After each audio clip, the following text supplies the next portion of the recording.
صباح الخير، وش حوالكم؟ ان شاء الله تكونوا كامل لاباس وتكونوا بالف خير.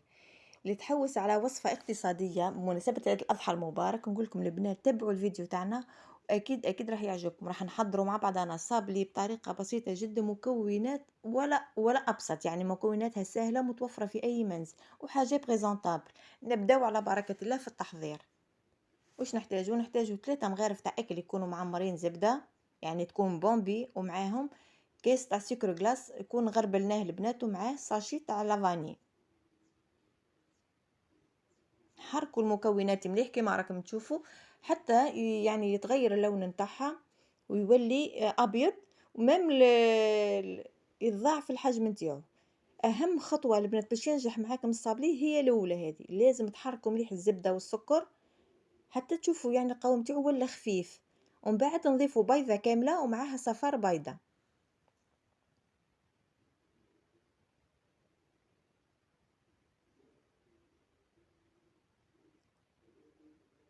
كل مكون تضيفوه في المرحله هذه لازم تحركوه مليح كيما قلت لكم باش يجيكم يعني طري ويجيكم يذوب، يعني يذوب في الفم. أهم خطوة هي هذه الأولى، السكر والزبدة لازم يعني يمتزجوا مليح.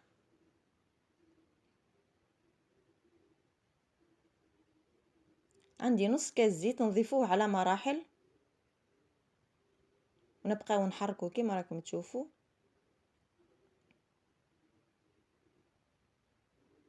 ميم البنات الا حبيتوا يعني تغيروا في الشكل نتاعو ولا دير، لكن ننصحكم انا بالوصفه هذه لاباط هذه استعملوها في اي صابلي حبيتوا ديروه. ضفت درك كاس تاع لا مايزينا، يعني كاس نشا.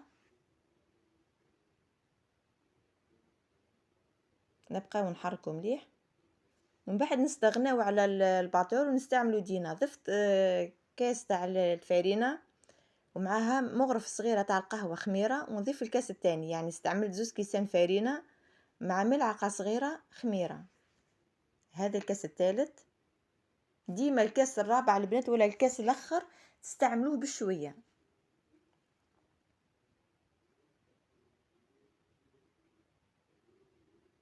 دات معايا 4 كيسان تاع فارينة البنات. وما تنساوش الكاس تاع لا مايزينا اللي حطيناه الاول، يعني النواشف دات معانا 5 كيسان. باش نفتحوها من الافضل نستعملوا كيس بلاستيكي باش يعاوننا في الخدمه. نحطوا الكيس من تحت على البلان دو طرافاي ونديروا فوق منه العجينه، ونديروا كيس اخر ونفتحوه. يعني ما تكونش رقيقه ياسر وسي ما تكونش خشينه. ما تنساوش بلي فيها مغرف تاع خميره. هذا السمك يعني اللي نورمالمون نديروه. الطابع ما تنساوش ديروه في لا مايزينا، ديروه في نشا البنات، ما تستعملوش الفارينه على خاطرش يتشيح لكم العجينه. ولتبقى لكم هذيك العجينه لموها بالطريقه هذه، ما تعجنوش، لموها برك وهي نفسها تعاودوا تفتحوها. ندي البلا الاول يطيب على 160 درجه، غير يطيب لكم من تحت برك البنات وعاودوا خرجوه. كيما قلت لكم قبيل العجينه هذيك تبقى لكم عاودوا افتحوها، هي ما تخلطوش معها عجينه اخرى، باسكو هذيك راهي تشيح البنات اللي تستعملوها راح تشيح تمتم. كل ما تطبعوا ديروها في نشا وطب. شوفوا البلاستيك هذاك كيف يعاونكم في الخدمه.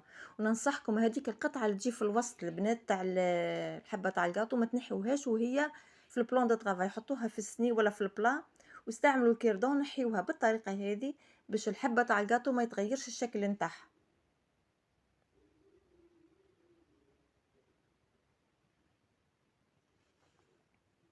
نديوهم دوكا يطيبوا. شوفوا اللون بعد ما طاب البنات ما يتغيرش ياسر، يعني ما تخليوش الصابلي تاعكم يحمر. ومباشره وهما سخونين ندير عليهم سكر جلاس باش يحكم فيهم كما راكم تشوفوا. نديروا طبقة تكون مليحة.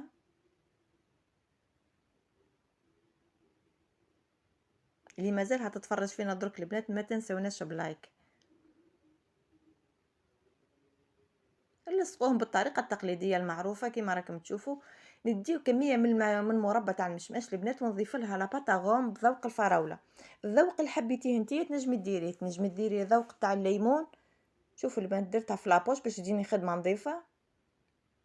شوفوا اللون الاحمر كيف ما عطانا شكل مليح يعني مع اللون الابيض. مام الذوق راح يجيكم ذوق فراولة، صدقوني روعة البنات.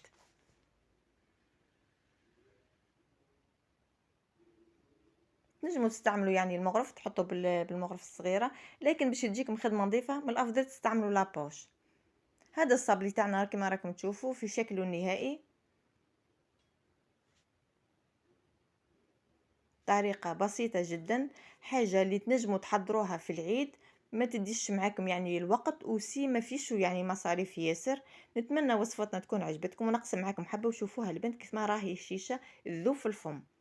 في الاخير ما بقى لي غير نقول لكم البنات اللي عجبتها الوصفة تاعنا تشترك في القناة وتبارطاجيو، وان شاء الله ان شاء الله نحضر معاكم وصفات اخرى. مع السلامة، ونتلاقاو في فيديو جديد.